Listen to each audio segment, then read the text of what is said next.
right, good morning, everyone. 9 a.m. slot to talk about beer. Had to fight for this one. You guys would be awake. All right, so a little bit about what we're going to do today. We're first going to start with what is the kind of state of the industry right now? Just a little top line just to get us acquainted with what are the challenges you guys are facing and what are the opportunities. I'll talk a little bit about myself and my background in the agency. And then the crux of today is really trying to give you guys 3 tools that you can actually take out of this room and do something with. I'm going to give you these tools and give you examples outside of the beer world. I think it's important that each of you guys get outside of the kind of forest that you're living in, kind of see the world from a different place, and then I'm going to bring it all together at the very end and walk you through a case study of Dogfish Head and how we took these tools that I'm about to give you and actually use them. So, right now, I'd argue that we're kind of in the golden age of craft beer. Obviously, you guys are in this room for a reason, and hopefully you believe in that and going to continue all the progress that we're seeing as an industry. But there's a ton of momentum. People are more interested in what they're drinking than ever. There's more passion in the space than ever. There's a lot of things that are working in our favor culturally. And if we look at the Brewers Association kind of numbers from 2017, mind you, they're a little dated, but they still hold together, you see some interesting things. So for instance, overall beer consumption is down, but if you look within the craft beer segment, it's still continuing to rise. So 5%, import 3.2 is up, and the export of craft beer is up as well. And so culturally, when we look at these things, we see a couple of things happening that are leading to these numbers. One, the transparency and the conversation around our food systems and what we're actually eating from the food and non-alcoholic beverage world continue to have influence on our beer. So what we're brewing in our beer, the processes, the ingredients that we're using, the stories that we're telling, those are all important things. And likewise, craft and import actually have real stories to tell that consumers care about. Big beer for so long has played this kind of marketing playbook to try to remain relevant over the years without understanding what their story really is. You guys all have that kind of human touch point. And so these are the things that continue, in our opinion, to lead to the success. And overall, it's benefiting consumers greatly. There are more breweries than ever, more points of distribution, more access to good beer. These are the people that are ultimately winning at the end of the day. The industry as a whole as well. But it's a little shitty for you guys, quite honestly. You've got 6,000 plus breweries all over the country, all brewing beer.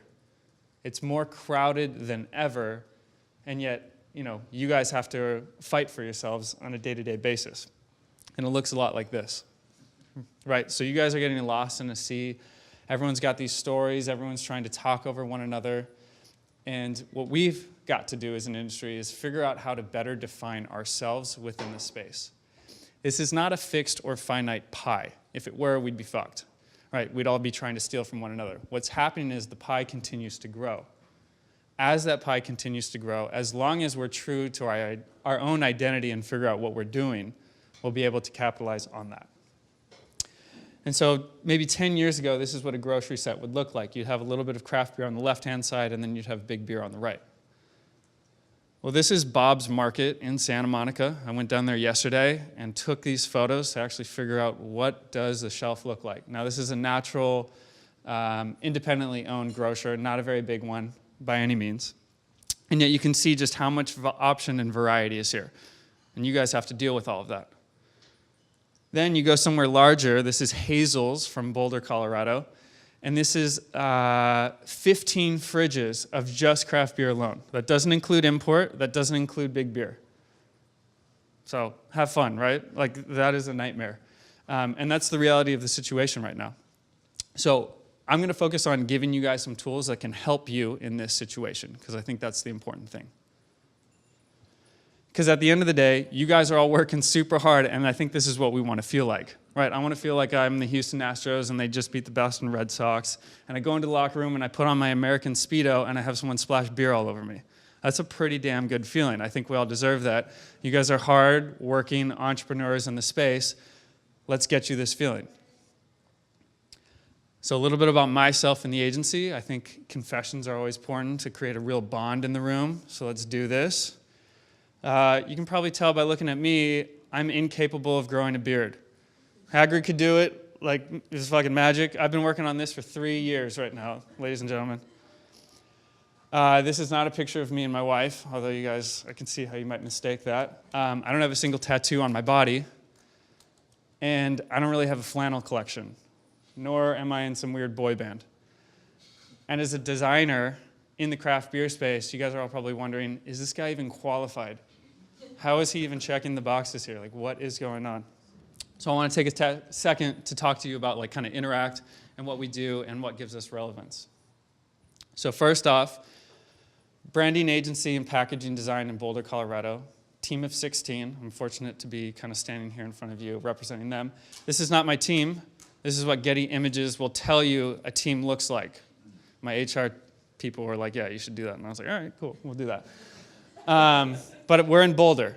Oh, wrong Boulder, sorry, that's the cannabis. Boulder, Colorado. How many guys have been to Boulder? All right, wow, impressive.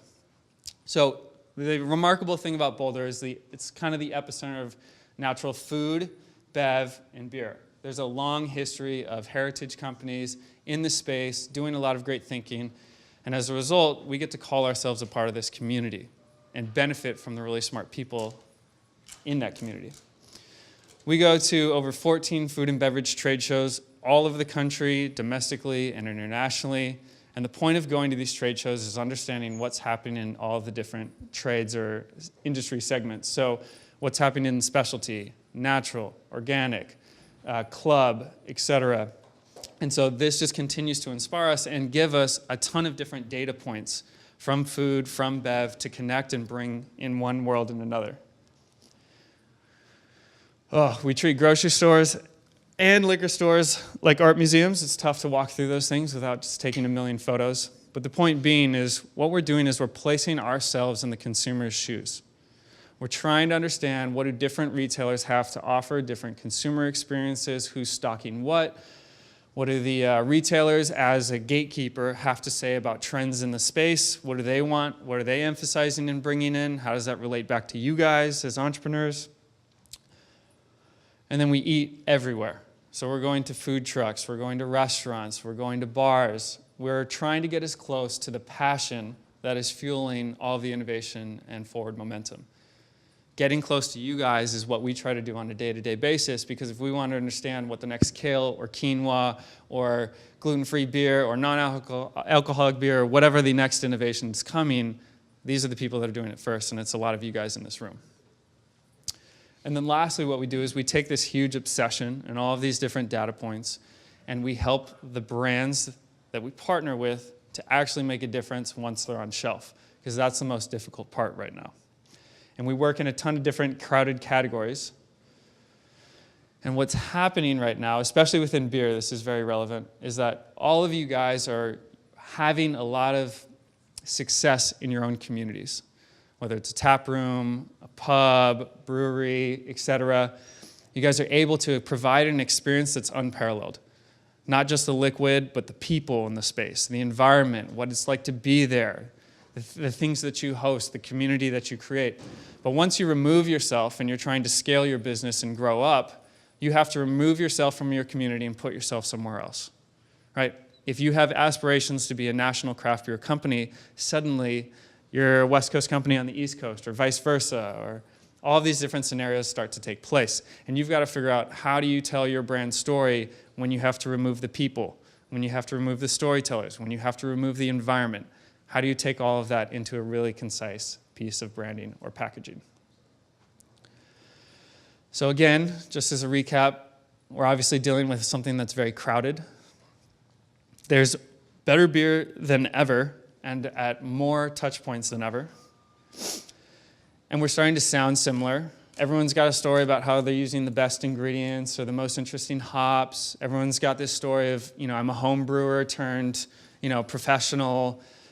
And what we've got to figure out is, what's the one thing that we have to say that's actually different? Not just simply what we're doing or what we are, but who we are and why we're doing it. Those are the important things. So I'm going to kind of turn into the tools that I want to give you guys. Again, there's 3 today. I'll walk you through the first one. So the first tool, who you are matters. What you are is no longer interesting. The second that you continue a conversation around what you are is the second that you turn yourself into a commodity. Now you're just interchangeable. I'll shop on price point. One IPA is the same as the other. Who's making that IPA suddenly makes a real difference for me. Is it Sam? Is it Jim Cook? Is it any of these other industry people that have kind of a story or legend? I'll buy that. So we're going to focus on how to define who we are. Great Oscar Wilde quote, be yourself, everyone else is already taken. I'm sure we've seen this on Pinterest. But the point is it rings truer today than ever, and it's extremely important once we're in such a crowded place. I want to give you an example of a billion-dollar brand. So this is a company that has a stake from Coca-Cola in it. They have every reason, given how much success they've achieved, to be very conservative. Now, this is a little press release from when they partnered with Rob Gronkowski, and there's some interesting stuff in here. So Rob says, Monster Energy fits my personality. The brand is great, and just like the Monster brand, I like beautiful girls too. Okay, that's a little crazy. We all know Rob, though. That's in line with his personality. He's not shying away from it, and that's a good thing. What's even more interesting to me is Monster's VP of Sports Marketing says Rob perfectly fits into our strategy of signing unique elite athletes. Here's the kicker. We love what he does in the game, but we also love that he likes to party. For someone inside of a billion-dollar company to be saying comments about Rob Gronkowski like that is pretty insane.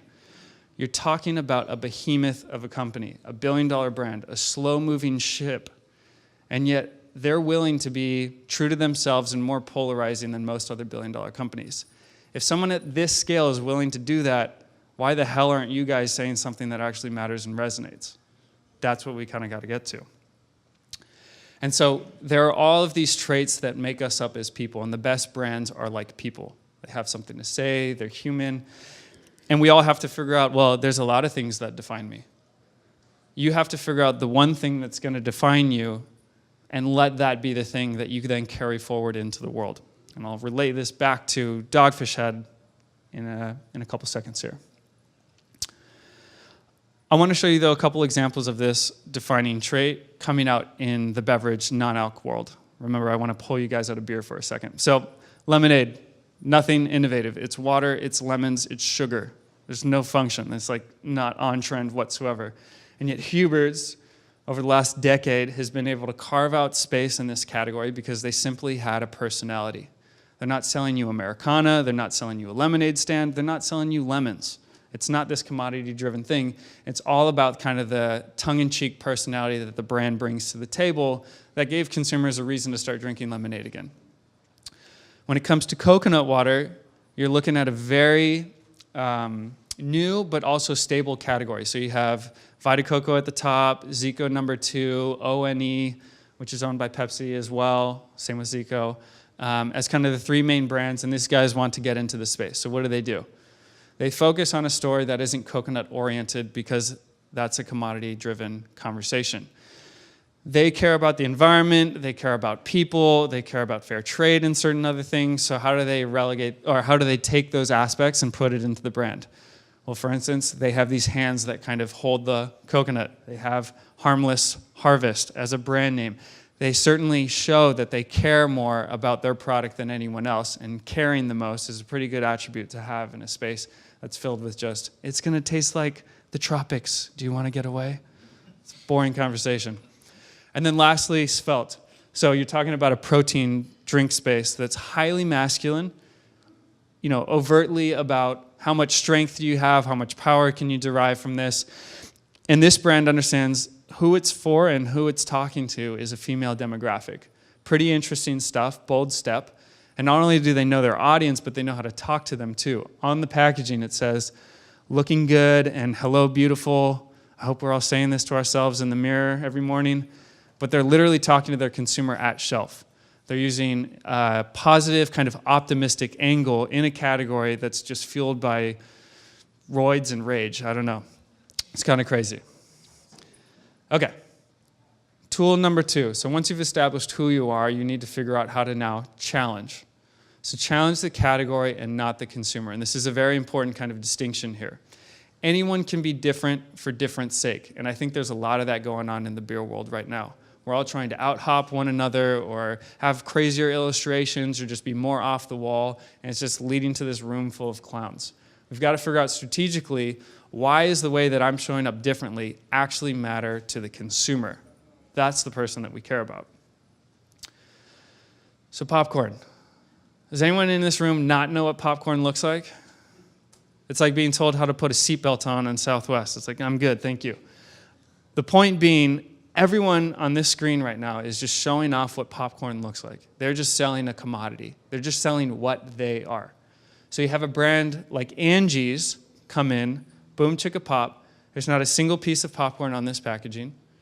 They're focusing on personality and energy and vivacity as a means of also saying our popcorn tastes better. It's more flavorful. It's simpler ingredients. So they pare back the label, the graphics, all of these different things, and it actually represents a point of view that they have on their kind of category. And as a result, they've been bought and acquired and have all this huge success, and realize in a category where everyone is just telling you it's popcorn, they don't need to waste their time on that conversation. It's not worth it. If we look at the dairy space, what you'll find is a lot of brands also kind of apply category conventions. So if I'm dairy, I'm going to look white because milk is white, or every single SKU is going to be a different color to represent the raspberry or the strawberry or the blueberry flavor that I carry. And for those of you that aren't familiar, maybe 5 years ago, Good Belly, a probiotic company, decided to do a big brand refresh and overhaul. What they did was they looked at this and asked themselves, how can we stand out, but how can we also make that point of standing out matter to a consumer? Now, they could have gone in packaging that was all gold. That certainly would have stood out, but it would have been pretentious. I may not have thinking that the probiotics in this product are as hardworking. So what they ended up launching was a refresh that utilized the power of black. Black has the perception of efficacy, which is important when it comes to probiotics.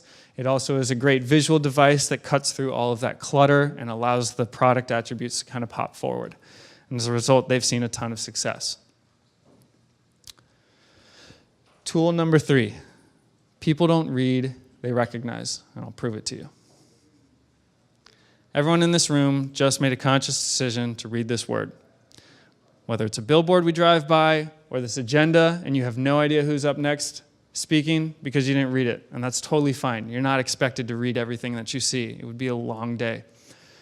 The point being, though, a picture is worth 1,000 words. If there's someone in this room that's been living under a rock for the last 70 years and has never seen this logo before, they can still understand something just by the way it looks. Based on its color, based on its angularity. Is it friendly? Is it aggressive? Is it soft? All of these different things, right?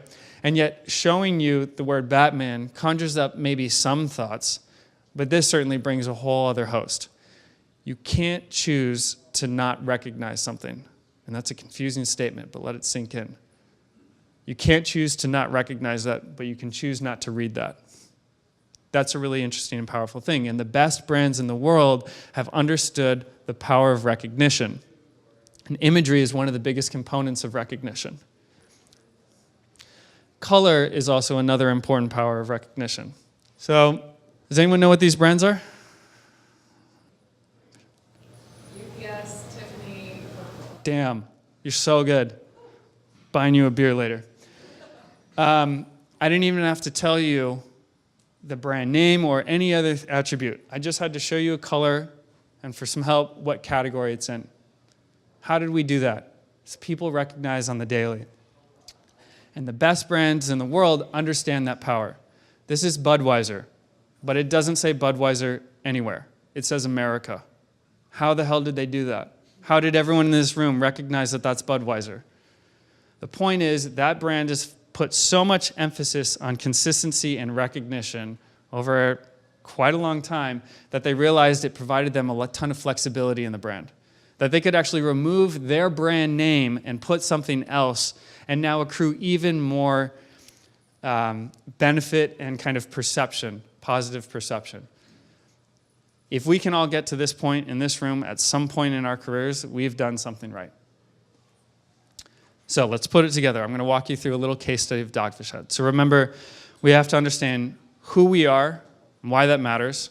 then understand how to challenge our categories, which are extremely crowded, and then lastly, how to build up the power of recognition, because that's what a brand is all about. So Dogfish Head.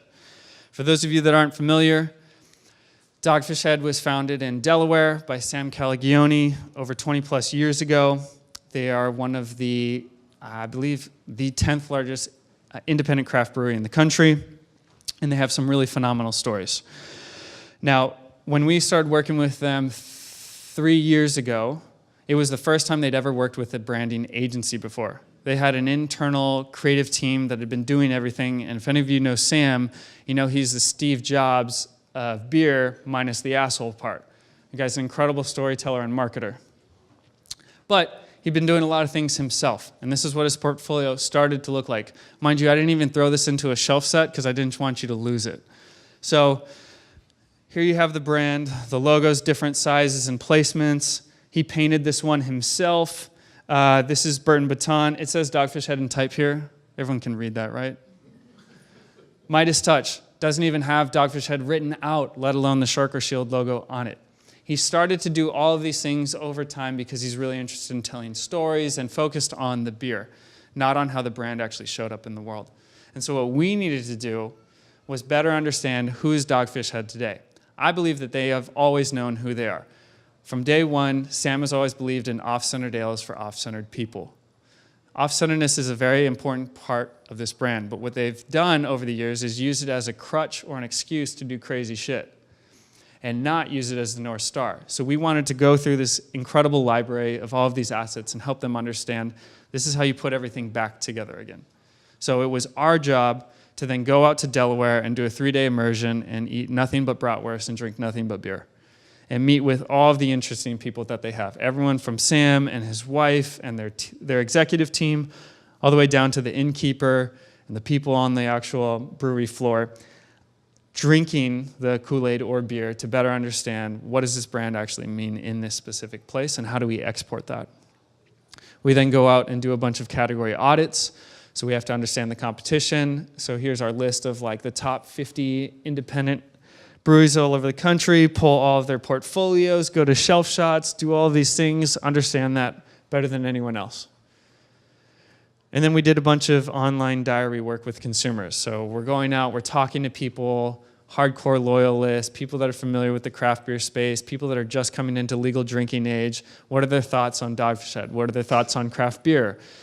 What are the things that kind of keep them from getting into this space? And what we learned was that Dogfish Head's focus on creativity is super important, and people all aspire to be more creative than they actually are. We all want to kind of think of ourselves as these really creative individuals, but we're often not given the tools to feel that way, and Dogfish Head could play an important role in that. Transparency was also something else that people were really interested in. So this is a little kind of glory shot of us working in the kitchen, all our work up, continuing to focus on what makes them unique and how to stand out amongst all the clutter. These are our mood boards. I won't bore you guys with the stories or what these things are all about, but just that everything has to have a big idea behind it, and that's what we really focus on. And I'll just kind of skip ahead and tell you that the creativity of the ingredients that they used was the biggest story that we had for Dogfish Head. That's the one thing we had to celebrate more than anyone else. And these were some early concepts that we presented him when we flew out to Delaware. And rather than kind of spend some time talking you through the concepts, I'll instead show you how we got here. So this is what the brand looks like today. So we talked about understanding who they are. They had a clear understanding of that. We had to get to know them, and then we had to help them identify that singular thing. Then we had to help them challenge the category. So one thing that was going on in the beer space was that everyone had owned a brand color, and while Dogfish Head is well known for green for its logo, it actually changed every single time if you go back to that original portfolio photo. So what we needed to do was figure out, is there a brand color that we can help own to provide some consistency at shelf since it was always getting lost? Now it's pretty poetic that craft as a paper, as a substrate, like butcher paper, was unowned by any brand, and for a craft beer company that's as authentic to its ingredients as craft paper is to its substrate, it's a very poetic kind of combination. We brought those two things together. So every time you see a Dogfish Head logo on packaging now, you always see craft behind it. Helps you recognize that mark a little more.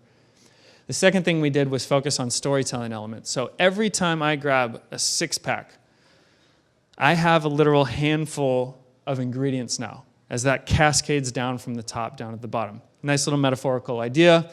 What's even more important is kind of the transparency that we were focused on and building for consumers coming into the space. Everyone wants to know what's in their beer, and we do a pretty poor job as an industry actually telling them what's brewed in it versus what is it flavored like versus what notes am I picking up that aren't actually a part of the brewing process.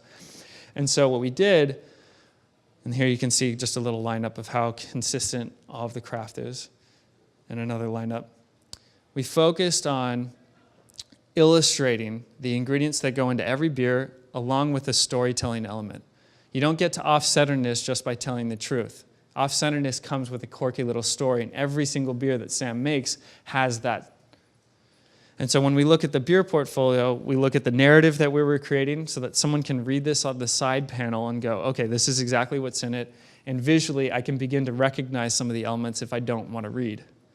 There's also a storytelling element in all of these, so a little gold thumbprint for Midas Touch, a little buoy for Chesapeake Bay, the Namaste praying hands, et cetera, et cetera. And so as we kind of extended this throughout their beer portfolio and their seasonal lineup and their cans, we also then launched spirits for them. And how do we bring that same level of transparency to that? But without going too much further, the end result was a 20% increase year over year in sales, which is pretty impressive when the category as a whole is still growing only in the single digits.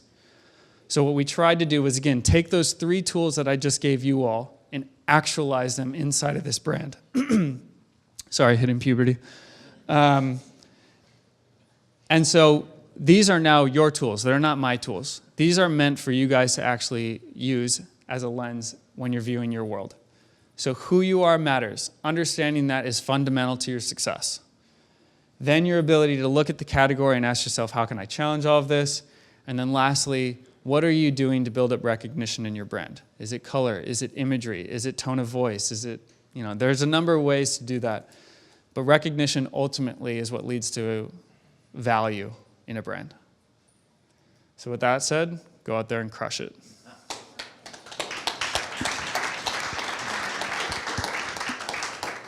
All right, so we got a couple minutes for questions. There's a lot to kind of pick from there, and appreciate you helping people get out of the beer world for a minute and Absolutely. Showing some food and beverage products.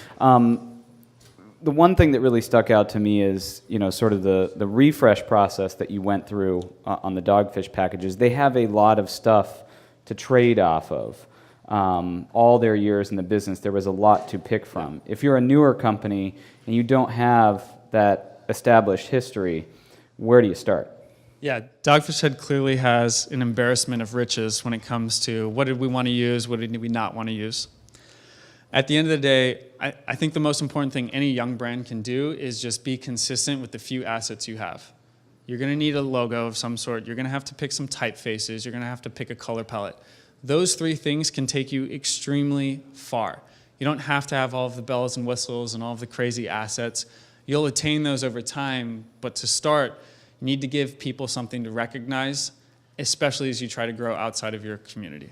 So, Are there any questions from the audience? I've got a question right here. As we lose shelf space because it's getting so competitive, yes. what's your favorite package to put on to try to maximize that shelf space for the billboard effect as we start to lose it more and more? Is it cardboard? Is it cans? Is it For those that didn't hear, the question is about maximizing shelf space with packaged format. Yeah. Well, part of it comes down to, so many of these upstart craft beer companies are launching cans only, not doing bottles, right? So if that's important to you, we'll make that work. What I'd say is the interesting thing about retail is that a box of a 6-pack is the merchandising unit. That is the thing that's going to get you the sale. The can inside of the box is the in-hand moment. It's the fulfillment of that decision to buy it, and it's a more intimate moment, right? So even with 6-packs, that is your merchandising unit. You have the long side and the short side. Most often the short side is what's facing out so the retailer can put more on the shelf. But the bottle label doesn't have to be a replica of the exterior. the bottle should be a separate moment, a separate experience. So I don't know if I'm answering your question directly, but in my mind, give yourself as large of a billboard as possible at shelf, and then focus on how the can or the bottle can be different in hand. Tell a different story, maybe get into the nuance a little bit more in that touch point. Awesome. All right, well, that's all the time we have for now. If you guys have more questions, find Fred after the crash course. Thank you, guys.